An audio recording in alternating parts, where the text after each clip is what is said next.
All right, everybody. Welcome to our March 26th problem of the day for Chemistry 2.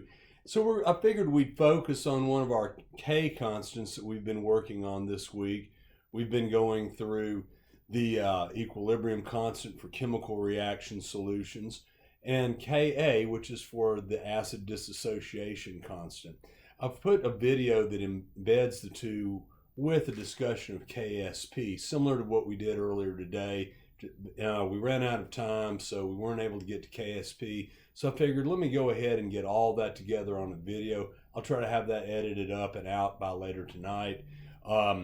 Definitely want to hit KSPs on Monday, but wouldn't be bad to get a head start on that and give it a look. Also, it gives you a good chance to refresh yourself on the KQs and the KAs, which we're doing this week.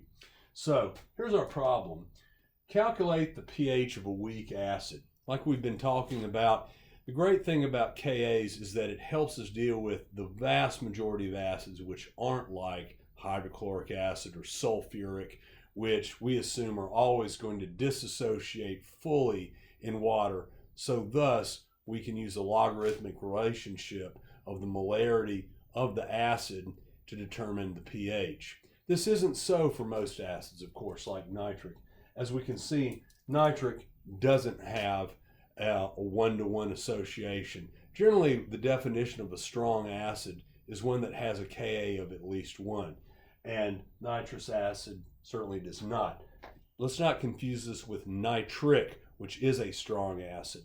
Nitrous is significantly weaker by several orders of magnitude, and so it has not a nitrate, but an NO2 ion, which also is a -1. So when we put nitrous acid in solution, we assume that some of it is going to dissociate into hydrogen and then its corresponding anion. But we know not all of it will. So if we have a 2.0 molar solution, what would we predict the pH to be based on having the Ka constant available to us?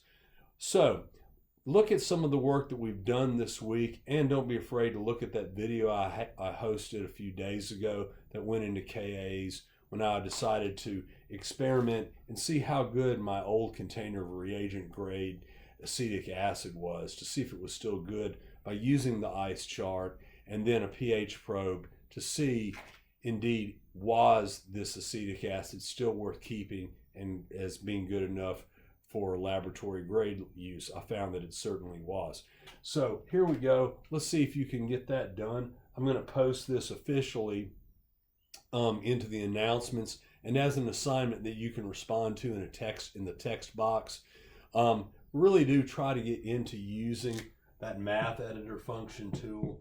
If you just still aren't ready to use that, that's understandable. If you want to hand write it out in the text box, you just using your keyboard and using maths and numbers and slashes and multiplication signs, I guess that's okay, but it's going to be kind of a bear doing the ice chart stuff. So ice charts being what they are, you might want to go ahead and hand write this, but I have seen students who are totally able to pull this off by using the table function and making an ice chart with a 3x3 table or 4x3 table. So definitely, either way is fine with me. The due date is going to be, or due time, excuse me, is going to be 10 o'clock tomorrow. So it's a little after 6. I should be uploading this in just a minute. So you still have plenty of time. Once again, this isn't mandatory. This is extra credit. 2 points, definitely worth working on, not just for the points, but also this points to where we're headed in the next chapters with solutions in acid-base chemistry.